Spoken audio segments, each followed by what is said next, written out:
पिछले दिनों हमने ये देखा कि केवट भगवान राम के पाँव पखार रहे हैं, पाँव धो रहे हैं। ऐसी झांकी को देख करके आकाश मार्ग से सारे देवता आकर के पुष्पों की वर्षा करने लगे और कहते क्या हैं कि बरस सुमन सुर सकल सिहाही और यही सम पुण्य पुंज को नाही। सारे देवता आकाश से पुष्पों की वर्षा करते हैं, उसकी सराहना करते हैं और कहते हैं कि इसके मुकाबले में कोई पुण्यात्मा तो इस संसार में कोई है ही नहीं। इस प्रकार से देवता लोग उन्होंने प्रमाण पत्र दे दिया कि केवट अब नीच जात का नहीं रहेगा। अब जब पैर धो गया तो भगवान राम केवट से कहते हैं कि भैया अब तो पैर धो लिए, हमको पार करो। केवट कहते हैं कि प्रभु आपसे भी पहले यहाँ लोग आए हैं और मेरे घाट का ये नियम है, जो पहले आता है पहले मैं उसको पार करता हूँ। तो भगवान राम ने कहा कि पहले तो मैं ही आया हूँ। केवट ने कहा नहीं प्रभु, आपसे भी पहले इस घाट पे बहुत से लोग आ चुके हैं। बोले हमको तो कोई नहीं दिख रहा। बोले प्रभु आपको न दिख रहा होगा, लेकिन मेरे पूर्वज इसी घाट पे पड़े हुए हैं, आप कृपा करके उनको पार कर दीजिए, मैं आपको पार कर दूँ। कहता है कि पद पखार जल पान कर आप सहित परिवार, और पितर पार कर मुदित पुनि प्रभु ही गयो लय पार। पहले स्वयं जल का पान किया। देखिए जब पानी लेकर के आया था पांव धोने के लिए, धोने के बाद पवित्र गंगा जल हो गया, स्वयं पान किया, अपने परिवार वालों को पान कराया और उसके जो पितर लोग थे उनको भी पान कराया, उनको भी मोक्ष दिलाया। इस प्रकार से भगवान राम से उसने एक शब्द ये भी कहा कि प्रभु जब आपके पूर्वजों को मुक्ति दिलाना था तो आपके पूर्वज भागीरथी जी ने गंगा का अवतरण कराया और उससे आपके पूर्वजों की मुक्ति हुई। आज मैंने अपने कठौते में उस गंगा जी से मैं अपने पूर्वजों को पार कराऊंगा। प्रभु आप बैठिए। अब नाव पे बैठा ला और नाव चला दी।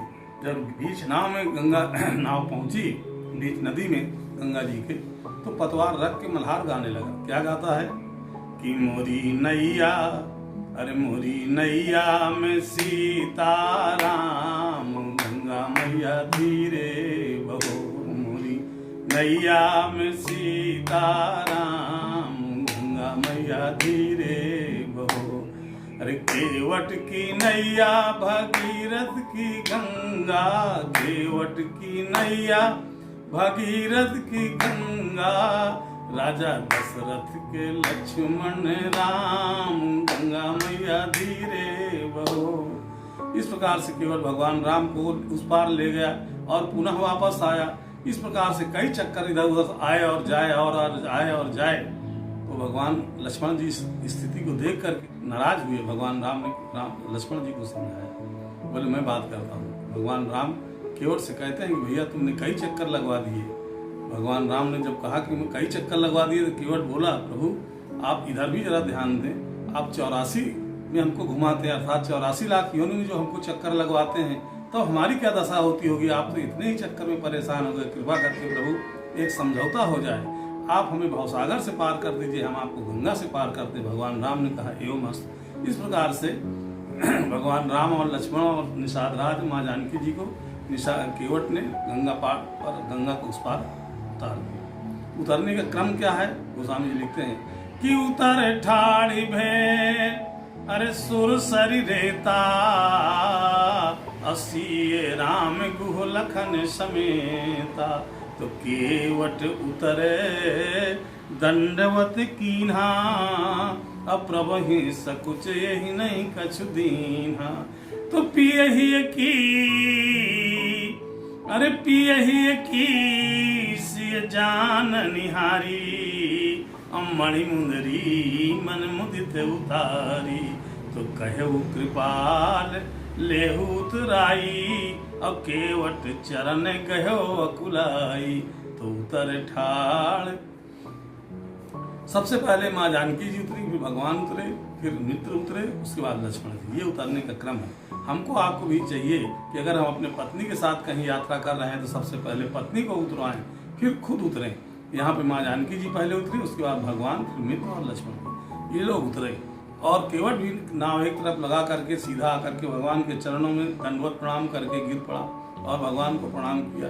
भगवान को मन ही मन संकोच हो रहा था कि इसको हमने कुछ दिया नहीं, लेकिन माँ जानकी जी पियहि की सी जाननहारी, जो पतिव्रता स्त्री होती है वो पति के मन की बात को जान लेती हैं।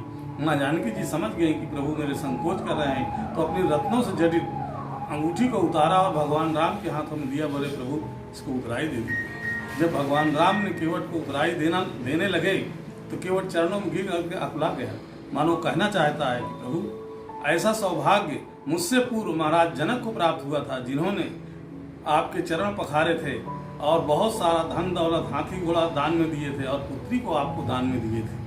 मेरे पास प्रभु कुछ नहीं है, मैं आपको कुछ दे तो नहीं सकता हूँ, लेकिन प्रभु मुझको इतना न गिराएं कि मैं पुत्री का ही धन ले लूँ। ऐसा कह के केवट कहता है कि नाथ आज अरे मैं काह न पावा, मिटे दोष दुख दारिद्र दावा, बहुत काल मैं कीन मजूरी, आवाज दीन विधि बन भले भूरी। केवट कहता है प्रभु नाथ आज मैं कहा न पावा, प्रभु मैं आज क्या नहीं पा गया। मिटे दोष दुख दारिद्र दावा, जो मेरे दोस्त थे वो दुख दूर हो गए, जैसे पितृ दोष या जो भी दोस्त थे सब दूर हो गए। मिटे दोष दुख, और जो दुख था वो दूर हो गया। प्रभु मेरी अटपटी बात को सुन करके आप मुस्कुरा दिए, मुझे मेरा दुख भी दूर हो गया, मेरी दरिद्रता भी दूर हो गई। आपने मुझसे नाव मांगी, इसलिए मैं मुझको आपने बड़ा बना दिया, तो इसलिए मुझको जो है मेरी दरिद्रता भी दूर हो गई। प्रभु सारे जीवन मैंने इसी घाट पे मजदूरी की है, लेकिन आज ब्रह्मा जी ने एक ही बार में सारी जिंदगी भर की मैंने हमको मजदूरी मिल गई एक बार में। अब कहता है अब कछु नाथ न चाहिए मोरे, अदीन दयाल अनुग्रह तोरे, तो फिरती बार नाथ जो देवा, असो प्रसाद मैं सिर धर लेवा। केवट कहता है प्रभु अब आपकी अनुग्रह से आपकी कृपा से मुझे कुछ नहीं चाहिए, मुझको तो सब मिल गया है। हाँ, केवट ने अपने वचनों से भगवान को बांध दिया। क्या कहता है कि फिरती बार अरे मोहि जो देवा, असो प्रसाद मैं सिर धर लेवा। प्रभु जब आप वापसी में आएंगे तो जो मुझको आप देंगे उसको मैं प्रसाद समझ करके अपने सर पर रख लूँगा। अर्थात केवट ने भगवान राम को अपने वचनों से बांध दिया। क्योंकि केवट सोचता है कि मैंने घाट पे बहुत परेशान किया है, बहुत समय लगाया है, कहीं भगवान दूसरी घाट से न चले जाएं, इसलिए वो कहता है फिरती बार नाथ जो देव, जो प्रभु दोबारा आप आएंगे तो जो आप देंगे उसको प्रसाद समझ करके ले लूँगा। तो बहुत कीन प्रभु लखन सी, बहुत कीन प्रभु लखन सी, अरे नहीं कछु केवट ले, अब विदा कीन करना जतन, भगत विमल वर दे, श्यावर रामचंद्र जी की जय, उमापति महादेव जी की जय। भगवान राम लक्ष्मण माँ जानकी जी ने बहुत प्रयास किया देने को, लेकिन केवट कुछ ले नहीं रहा। भगवान राम ने पूछा केवट तुम कुछ ले क्यों नहीं रहे हो? तो केवट ने कहा प्रभु पहले तो मैंने सोचा था कि कुछ आपसे लूंगा प्रभु, लेकिन आपने मुझसे मांग करके मुझको इतना बड़ा बना दिया है कि अब मेरा मन बदल गया है, अब मैं आपसे कुछ नहीं चाहता हूँ। तो भगवान ने बहुत कीन मैंने बहुत प्रयास किया, जब कुछ नहीं लिया तो विदा कीन करुणा यतन, भगत विमल वर दे, अनुपायनी भक्ति अपनी दे करके केवट की विदाई कर दी। संतों का कहना है कि जब से केवट को विदाई किए भगवान राम, केवट पे सिंघवेरपुर के घाट पे भगवान राम स्वयं रहने लगे। जिस प्रकार से चित्रकूट में भगवान अभी भी रहते हैं, अयोध्या में रहते हैं, उसी प्रकार से सिंघवेरपुर में भी भगवान राम रहते हैं। और इस प्रकार से भगवान राम गंगा पार करके भरद्वाज जी के आश्रम गए, उसके बाद वाल्मीकि जी के आश्रम, फिर चित्रकूट में जा करके कामतगिरी पे भगवान राम माँ जानकी जी रहने लगे और लक्ष्मण जी थोड़ी दूर पे रहे और ये लोग रहने लगे।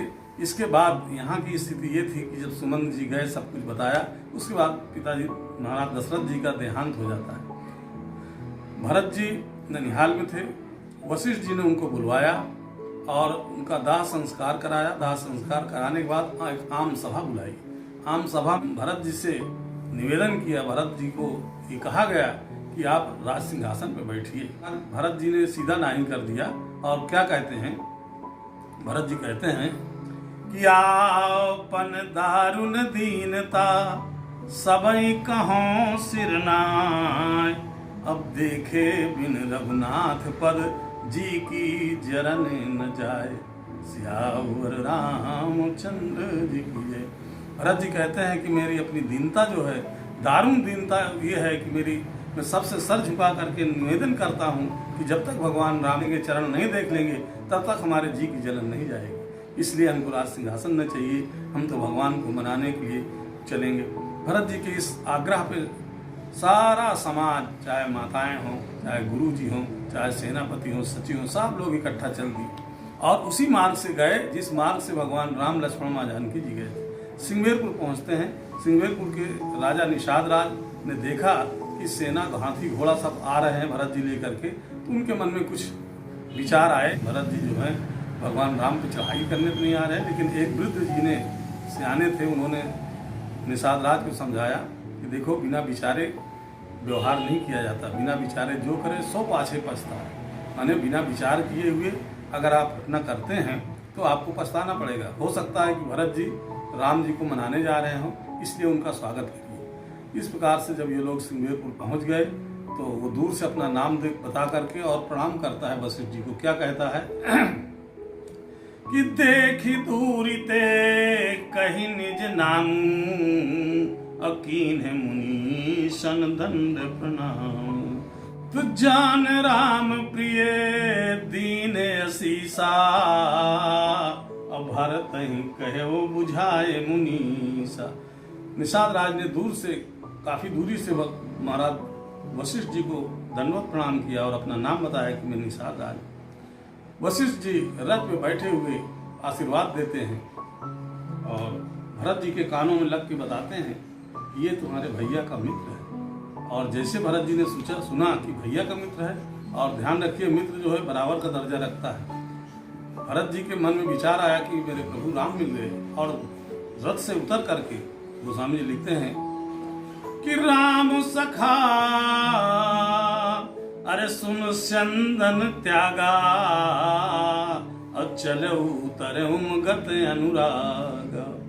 जैसे ही वशिष्ठ जी ने बताया कि ये तुम्हारे भैया का मित्र है, तो भगवान का मित्र जान करके रथ से कूद पड़े और नंगे पांव दौड़ करके उससे मिलते हैं। गोस्वामी जी लिखते हैं कि लोक वेद अरे सब भांत ही नीचा, जासु छाछ हुई लोई सींचा। तो तेहि भरी अंक राम लघु भ्राता, अमिलत पुलक परिपूरित गाता।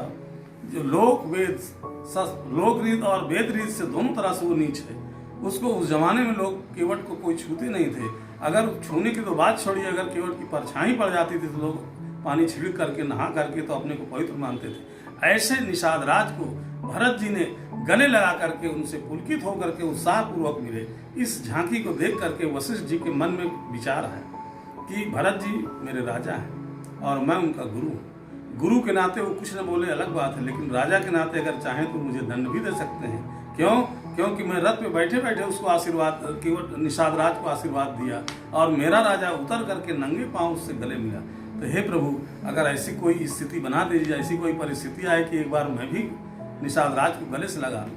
इस प्रकार से सब लोग चलते चलते चित्रकूट पहुँचते हैं। राम घाट पे सभी लोग रुक जाते हैं। गुरु वशिष्ठ, सभी माताएं, सारा मंत्री परिषद, सेनापति, सब लोग राम घाट पर रुकते हैं चित्रकूट में। और भरत जी और शत्रुघ्न जी और निषाद राज कामतानाथ कामतगिर की तरफ प्रस्थान करते हैं। वहाँ पे जो भरत जी भगवान राम से मिलते हैं तो गोस्वामी जी लिखते हैं कैसे मिलते हैं, इनकी क्या दशा है इस वर्णन में कि क्यों कछु कहे न क्यों कछु पूछा, अप्रेम भरा मन निज गति छूछा। तो क्यों कछु कहे न क्यों कछु पूछा। भरत और भगवान राम, श्री भरत और भगवान श्री राम दोनों गले मिल गए और एक दूसरे से चिपक गए सीने से लग के, और न एक दूसरे से कुछ पूछ रहे हैं, न प्रश्न कर रहे हैं, न कुछ बोल रहे हैं, केवल लिपटे हुए हैं। प्रेम से मन इतना भर गया है कि पूरी हृदय की जो संकल्प विकल्प की स्थिति होती है वो शून्य हो गई। तेहि अवसर केवट धीरज धर। तो स्वामी जी लिखते हैं कि तेहि अवसर अरे केवट धीरज धर, अजोरी पान बिनवत प्रणाम कर। अरे नाथ साथ मुनि नाथ के, मातु सकल पुरलोक, असेवक सेनप सचिव सब आए विकल वियोग। सियावर रामचंद्र जी की जय। जिस समय महाराज भगवान राम और भरत जी आपस में मिल रहे थे और कोई किसी से कुछ पूछता नहीं था, शून्यता की स्थिति थी। ऐसे समय में केवट धैर्य को धारण करके दोनों हाथ जोड़ करके निवेदन करता है, विनती करता है कि हे प्रभु, मुनिनाथ वशिष्ठ जी के साथ आपकी सभी माताएं आई हैं और आपके सेवक आए हुए हैं, आपकी सारी प्रजा आई हुई है, सेनापति आए हैं और मंत्री आए हैं। और इसके तुरंत बाद कहता है कि आए तो विकल वियोग, आपके वियोग से व्याकुल होकर के आए। जितना इतना कहा जैसे ही निषाद राज ने, वैसे ही भगवान फिर एक क्षण नहीं रुकते और भगवान सीधा वहां से आते हैं रामघाट और गुरु वशिष्ठ जी को प्रणाम करते हैं, दंडवत प्रणाम करते हैं, माताओं को प्रणाम करते हैं। ऐसी स्थिति को देख करके केवट निषाद राज भी मौका पाया और क्या कहता है कि प्रेम पुलक अरे केवट कही नामू, अकीन दूरिते दंड प्रणाम।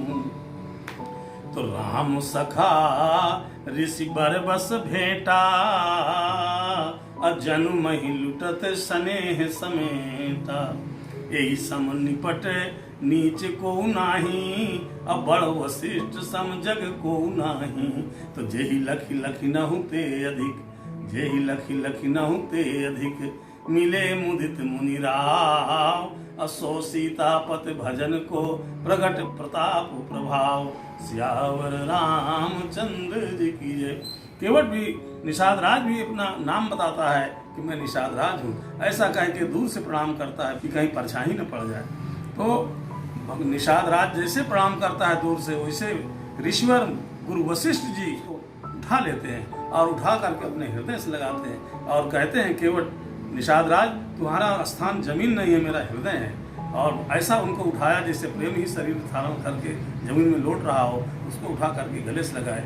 गोस्वामी जी लिखते हैं, कहते हैं कि यही इससे निपट नीच को नाही, इससे संसार में कोई नीचा नहीं है और वशिष्ठ जी से ऊंचा, वशिष्ठ जी से बड़ा कोई व्यक्ति नहीं है। दोनों में ये स्थिति है कि केवट समाज का सबसे छोटा व्यक्ति है और वशिष्ठ जी समाज के सबसे ऊंचे वर्ग पे बैठे हुए हैं। लेकिन जे लखी लखी न ते अधिक, अरे मिले मुदित मुनि रात। ऐसा माने इनको देख करके निषाद राज को इतने प्रेम और आनंद से पुलकायमान होकर के वशिष्ठ जी मिलते हैं कि लक्ष्मण से भी ज्यादा अधिक माने सम्मान दे करके उनसे मिलते हैं।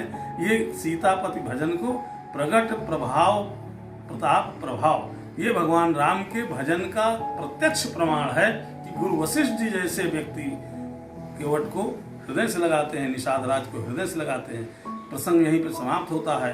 एक भाव में और दे दूं कि जब भगवान रामचंद्र जी, माँ जानकी जी, लक्ष्मण जी लंका से विजय प्राप्त करके वापस अयोध्या आते हैं, उस समय निषाद राज भी आए थे साथ में।